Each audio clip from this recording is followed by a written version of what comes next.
I'm Jacob from Warm. As we know, whenever it comes to figuring out how much energy our homes use, it always comes down to three factors, which we call the energy equation. Those three factors are the house shell, the house systems, and the occupant behavior. This time, we're going to take a look at the house systems, which means the appliances or equipment inside your home. Here in Michigan, things get cold. In fact, heating costs are the biggest part of annual utility bills in most U.S. homes. What simple, low-cost things can we do to improve our heating systems and lower those costs? What can we do to make sure that you're maintaining your heating system properly? Always follow the manufacturer's recommendations.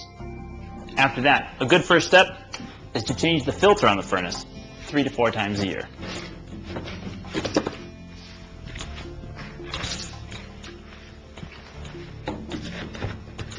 By changing the filter regularly, we're going to keep dust out of the inside of the furnace.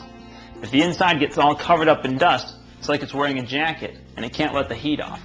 But we want it to let that heat out to get up to the rest of the house where you need it. Also, by changing the filter, you're going to keep the air cleaner inside your house.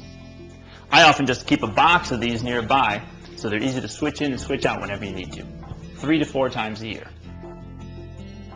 For homes with a boiler instead of a furnace, be sure to drain and replace the water in the boiler 3 to 4 times a year. Otherwise, you spend money heating up rust instead of water.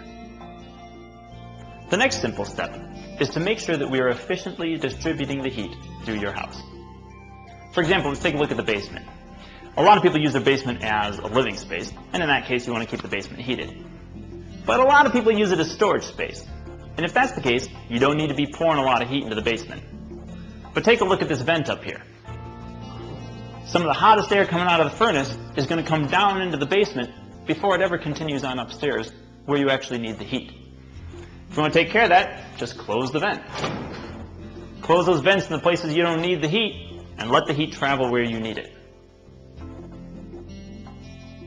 Just keep an eye on the basement temperature to make sure it won't get so cold that your pipes freeze. Make sure that you've checked for drafts and other places the cold could get in. Similarly, if you have a spare room or a bedroom you're not using, shut the vents in that room and shut the door to that room. The smaller the space you're trying to heat, the less gas you have to burn to heat it.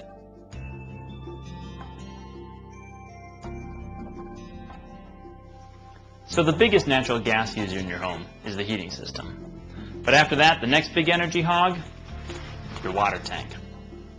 And if you're heating your water with electricity, it costs even more money. Even with natural gas prices rising recently, it's always more expensive to heat with electricity than with gas. And that holds true for your stove, your dryer, or your water tank.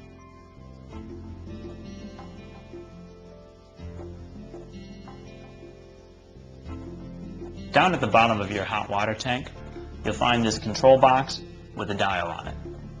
A lot of people assume that that's something for the plumber or a heating technician, and they won't touch it. But it's actually there for you, the person who lives in the home, and it allows you to adjust the temperature of your water. A lot of people just automatically have it cranked up to the top. And if that's the case, you'll probably have this experience. You turn on your hot water faucet, and the water starts cool or warm, then it gets hot. And then gets so hot that you have to crank up the cold water just to use it. If that's the case, then you're wasting money to make the water hotter than you can use.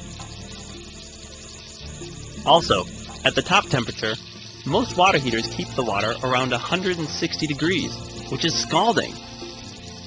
Water this hot can be very dangerous, especially to children and seniors.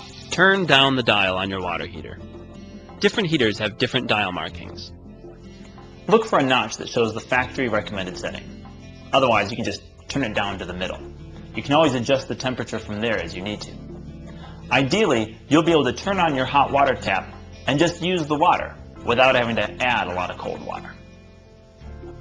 Most homes would benefit from adding low-flow shower heads that only use 1.5 gallons per minute, but also provide an excellent shower.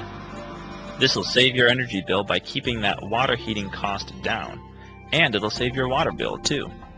If you go out of town for several days, then turn the tank down to its lowest setting. That way you're not spending money to heat up water that no one needs. When you get home, turn it back up to that middle setting, and soon you'll be ready to run with hot water again. Heating and hot water combined make up the majority of a home's energy use, which means this is a high priority for savings.